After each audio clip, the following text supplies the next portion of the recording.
Be ready. Start. Mr. Deputy Speaker, Sir, I am very glad that I have the opportunity to take part in the discussion on the demands for grants in respect of the Ministry of Labour. I am very happy we have got a very good labor minister, but I do not know whether he is able to take all the steps necessary to improve the labor situation in this country at this critical moment. The Industrial Policy Resolution of 1956 clearly mentions that in the process of rapid industrial development, labor assumes a vital role to establish a socialistic pattern of society. The main problems facing the working class are of getting adequate wages, essential commodities at prices they can afford, some sort of shelter and clothes. The government minimum needs program has hardly reached the working class. The vast majority of laborers are unable to make both ends meet. The government has mentioned endlessly on the question of evolving a national wage policy or an integrated wage incomes prices policy. In the Labour Ministers' Conference some time back, it was suggested that steps should be taken to enforce the minimum wages in the different industries. It was also suggested that non-implementation of minimum wages should be declared as a cognizable offence and the offenders should be arrested. However, it had been agreed at the conference that more deterrent punishment should be given to the offenders and that the act should be amended suitably. Necessary changes should have been made in the central legislation by this time. The Industrial Disputes Act had become outdated and it should be completely overhauled.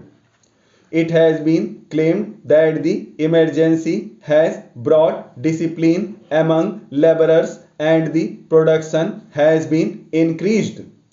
Yes, it is a fact, but the laborers are forced to work and they are forced not to take part in the trade union activities. The trade union rights have been completely taken away from the labor. But, sir, I want to impress upon the minister that motivations for work should not be imposed from outside, but it should come from within. A contented labor force is an asset to the development of industries. You have taken away the permitted bonus. Some time back, this parliament passed an act to fix the minimum bonus at 8.33%. But the same act was adversely amended by the same parliament some time ago. Bonus was accepted by this government as a deferred wage, but the same government has reserved the conception of bonus, and this government says that bonus is a deferred wage, but it is connected with production and productivity. But what about the owners of industries? Do you know how much have they reduced the dearness allowance of the workers nowadays? Not only that, a number of companies have been held guilty for failure to deposit the provident fund money and also for mishandling the amount due to employees. every year nearly 2 lakh employees come under the purview of the scheme. The total number of employees covered by the scheme in the year 1995-96 was 61 lakh and it was 75 lakhs in the year 1996-97, whereas the average refunds amount to rupees 100 to 125 crores. The gross contribution to the fund was expected to reach rupees 58 crores in 1995-96 from rupees 51 in 1996-97, whereas the refunds to the employers on an average is rupees 10 to 12 crores. Naturally, such a situation calls for stringent regulation and control over the operation and administration of funds. If the administration of provident fund schemes at various levels has to be really advantageous to the employees, there should naturally be regional offices which could directly deal with members of the fund who go in for advances, loans, etc.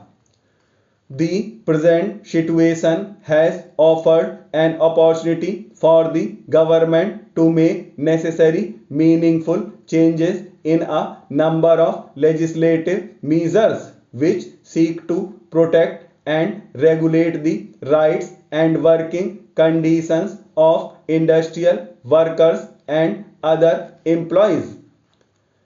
In fact, several clauses of the legislative measures have little relevance to the present day conditions. Regarding the Apprenticeship Act, once our Prime Minister said in the State Labour Ministers' Conference that the Apprenticeship Act had not been implemented vigorously. It had not been given a trial. Utilization of apprenticeship opportunity of filling such vacancies has not been uniform in all the state. Creation of skilled manpower has lagged behind the limits of possibilities. So the more important point is what is to be done. Even more important is that there is a new sense of urgency and a will to get things done. With regard to this, the basic problem relates neither to the number of apprentices nor to the value of their stipends. We hope that the government shall do its best to alleviate the feelings of labor and take steps for that.